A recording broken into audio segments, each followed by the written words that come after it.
Today, me and Sami will be experimenting with buoyancy. Buoyancy is for the reason why cruise ships float and a bowling ball doesn't. Archimedes determined why this is true more than 1,000 years ago by making the following discovery. Any object partially immersed in a fluid or whole is buoyed up by a force equal to the weight of the fluid displaced by the object.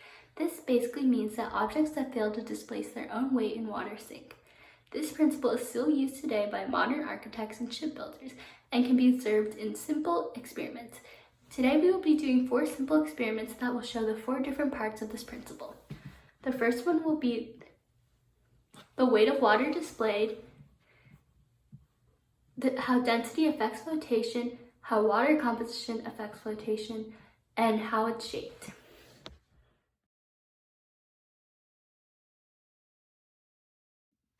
The weight of water is displaced. So one of the main factors of buoyancy is the concept of the Archimedes principle. So to demonstrate this, we're going to be doing this experiment.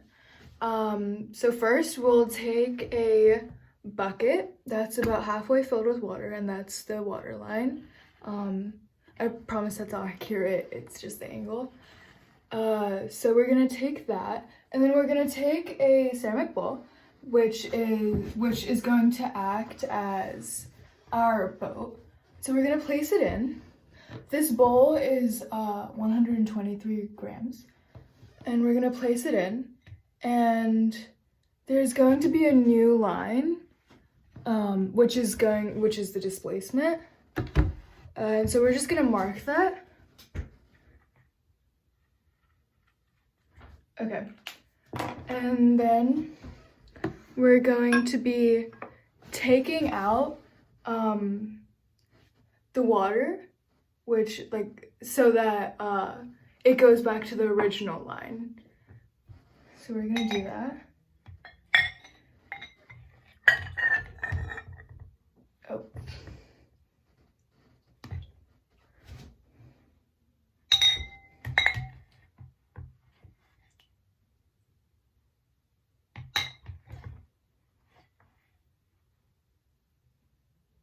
Okay, and so now we're going to measure this beaker. So I've already measured the beaker, and the beaker is 133 grams. And so we're gonna measure it.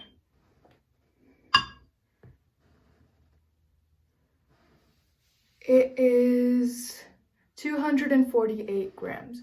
So we're going to do the math.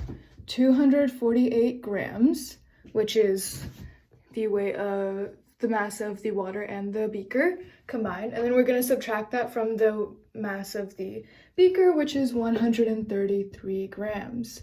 So that would leave us with 5, 1, 1. So that would make it 115 grams. And since I've already measured the bowl is 123 grams. That is just because error. This is not the most accurate measurement, but it's the best. So that's just our margin of error. Yeah.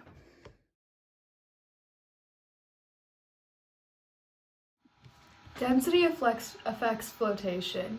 Denser objects are less likely to float because they usually weigh more than the water that they displace. We can test this using an orange.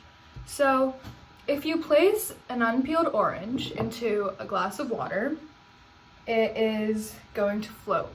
However, if you take the same orange and peel it, it is going to sink.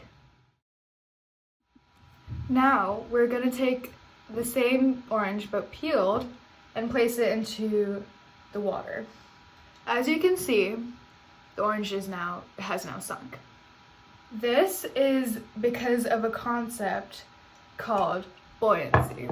Buoyancy is a tendency of an object to float or sink in water or any other fluid. Whether an object is buoyant is determined by Archimedes' principle, which states that any object in a fluid is buoyed up by a force equal to the weight of the fluid displaced by the object. When an orange is placed in water, there are 2 forces working upon it in opposite directions. Gravitational force pulls the orange down, while buoyant force pushes it upwards. Gravity pulls the orange down with a force equal to the weight of the orange, while buoyant forces push the orange upwards with a force equal to the weight of the water that the orange displaced.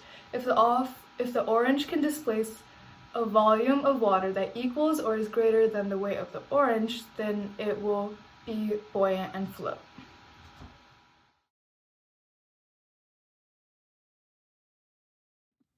As you can see here, our egg is floating in salt water. Eggs normally sink in pure water, but in other words, an egg has a higher density than water. The density of pure water is 1. This means that 1 milliliter of water weighs 1 gram. The density of an egg is slightly more than 1, so 1 milliliter of an egg is heavier than 1 gram. If we want to have an egg to float in water, we must increase water's density, which is exactly what we did here with our salt water. To do this, we dissolve some salt in our water-soluble substance that has a higher density into the water. For example, since salt has a higher density than water, salt water has a higher density than pure water. So because our egg has a lower density than salt water, our egg is now floating. Water composition plays a big part of buoyancy. The density of the water also plays a part in whether an object floats, but water composition plays a big part in it too. If an object is less dense than the water it's placed in, it will float. Spring water is less dense than salt water, which includes the added weight of the salt. We will prove this principle today by filling a beaker with spring water and dropping an egg into the beaker. This egg will sink to the bottom of the beaker. As you can see, it does sink. Next, we will test salt water.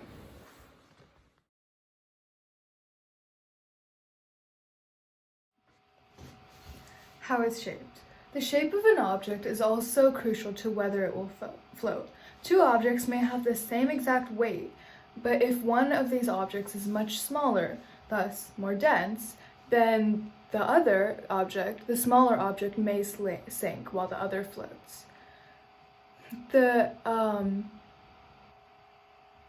This experiment is going to demonstrate that floating depends on how much water is displaced, which depends on the shape of the object. So we're going to take the sheet of foil, which is going to act as our boat or whatever. And if you put it in, you can see that it floats. However, if you take the same sheet, so it's going to be the same weight, we're going to dry it off to make sure that there's no water in it. If you take the same sheet and crumple it,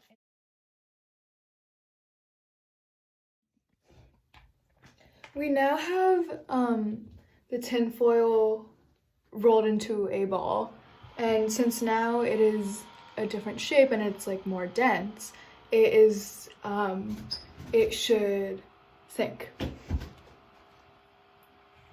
And as you can see, it's sinking. There are many real-life applications relating to buoyancy. One real-life application are submarines. So submarines have a large ballast tank, which is used to control position and depth from the surface of the sea. The submarine submerges by letting water into the ballast tank so that its weight becomes greater than the buoyant force. Another real-life example is a hot air balloon. The atmosphere is filled with air that exerts a buoyant force on any object. The hot air balloon rises and floats due to the buoyant force when the surrounding air is greater than the weight.